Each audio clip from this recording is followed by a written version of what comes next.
가장 권위 있는 조직들이 지난 27년 동안 연구 자금을 지원했습니다. 연구 결과는 여러 유명 학술지에 발표되었고 많은 사람이 충격에 빠졌습니다. 구독과 좋아요는 영상 제작에 큰 힘이 됩니다.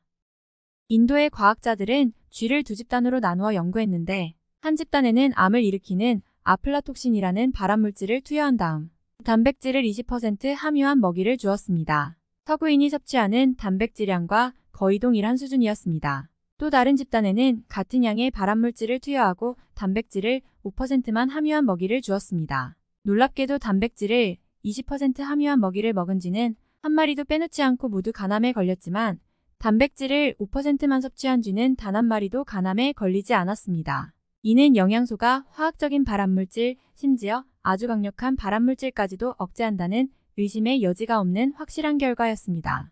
이런 정보는 지금까지 우리가 배운 모든 사실에 위배됩니다. 단백질이 암의 형성을 촉진한다는 생각은 말할 것도 없고 건강에 좋지 않다고 말하는 것은 이례적인 일이었습니다. 이 결과를 보고 미국 암연구소 회장을 역임했던 캠벨은 암의 발생에서 영양소의 역할, 특히 단백질의 역할을 조사하기 위한 심층 프로그램을 시작하기로 결정했습니다. 동료들과 세심한 주의를 기울여 가설을 수립했고 방법론의 정확성을 기했으며 그 결과를 해석하는 데도 심혈을 기울였습니다. 또한 암 형성의 생화학적인 세부사항들에 대해 매우 기초적인 과학 수준에서부터 시작했습니다. 단백질이 암을 촉진하는 원인뿐 아니라 어떻게 촉진하는지 이해하는 것이 중요했기 때문입니다. 건실한 과학의 규칙들을 세심하게 따름으로써 급진적인 아이디어에 따르는 거부 반응 없이 논란이 될 수 있는 주제를 무사히 연구할 수 있었습니다. 결국 국립보건원과 미국 암학회, 미국암연구소 등 가장 권위 있는 조직들이 지난 27년 동안 연구 자금을 지원했습니다. 연구 결과는 여러 유명 학술지에 발표되었고 많은 사람이 충격에 빠졌습니다. 저단백질 식단은 아플라톡신에 의한 암의 발생을 억제했습니다. 실험동물에게 발암물질을 얼마나 많이 투여했는지에 관계없이 동일한 효과가 나타났습니다. 또한 암이 발생한 후에도 저단백질 식단은 암의 성장을 눈에 띄게 저하시켰습니다. 즉, 저단백질 식단을 통해 발암성이 매우 높은 화학물질에 대한 암의 생성은 극적으로 줄어들었습니다. 사실 단백질의 영향력은 매우 커서 단백질 양을 조절하는 것만으로 암의 성장을 촉진하거나 억제할 수 있었습니다. 한 가지 주목해야 할 사실은 쥐에 투여한 단백질의 양은 우리가 평상시에 섭취하는 수준으로 다른 발암물질을 연구할 때처럼 많은 양의 단백질을 투여하지 않았습니다. 이게 전부가 아니었습니다. 모든 단백질이 이런 효과를 나타내지 않는다는 사실 또한 알아냈습니다. 그러면 어떤 단백질이 지속적으로 그리고 강력하게 암의 유발을 촉진할까요? 그것은 바로 우유 단백질의 87%를 차지하는 카세인으로 모든 단계에서 암의 발생을 촉진했습니다. 그러면 어떤 단백질을 섭취해야 암을 일으키지 않을까요?